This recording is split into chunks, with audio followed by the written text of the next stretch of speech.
Basketball Hall of Famer turned unlikely diplomat of sorts, Dennis Rodman, the flamboyant former NBA star, is planning a second visit to North Korea. This time he's hoping his new friend, the 29-year-old communist dictator who rules the country with an iron fist, will free an American jailed there.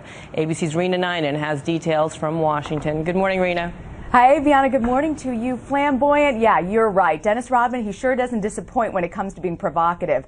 And this time, he has some harsh words for President Obama as he plans some freelance diplomacy for a potential August trip to North Korea. He's back. Obama can't do shit. Harsh words for President Obama in this rant on TMZ.com, where former NBA star Dennis Rodman vented about the president's foreign policy toward North Korean leader Kim Jong-un. We got a black president, can't even go talk to him. How about that one? Rodman, who visited the communist nation in 2013, says he's planning a return trip in August. This time, Rodman says he's on a mission he feels President Obama can't get done. Obama can't do shit. I don't know why he won't do it, so do that bullshit. Rodman hoping to bring home 44-year-old Korean-American Kenneth Bae, recently sentenced to 15 years hard labor in North Korea after being accused of smuggling anti-government propaganda into the country. It's going to be difficult because I think his nationality is false, like his background. After Rodman's 2013 trip, the basketball star turned international man of diplomacy drew heavy controversy for his public praise of Kim Jong-un during this interview with George Stephanopoulos. He's a great guy. He's just a great guy. Now Rodman is reaching out to Un via Twitter, asking the man he calls a friend to, quote, do me a solid and cut Kenneth Bae loose. Rodman even gives credit to Un for another solid, dialing down recent tensions on the Korean peninsula. Guess what though? At least Kim did one thing. He took the missiles back. Dang it.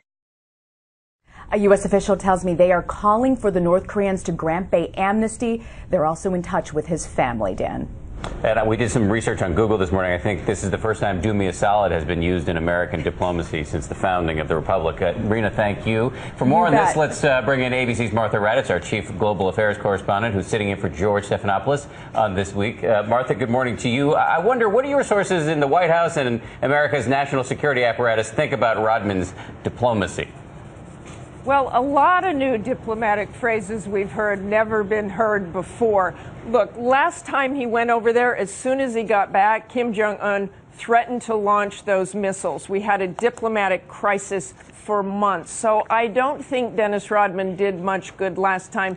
Of course, everybody is hoping that the American is released. If Dennis Rodman can do something towards that end, that's great, but nobody's counting on it. So he'll be judged on his results. Now, let me switch topics. As the controversy over that attack on the American outpost in Benghazi gets more intense this week, what's the potential fallout for Hillary Clinton, the former Secretary of State who may run for president in 2016?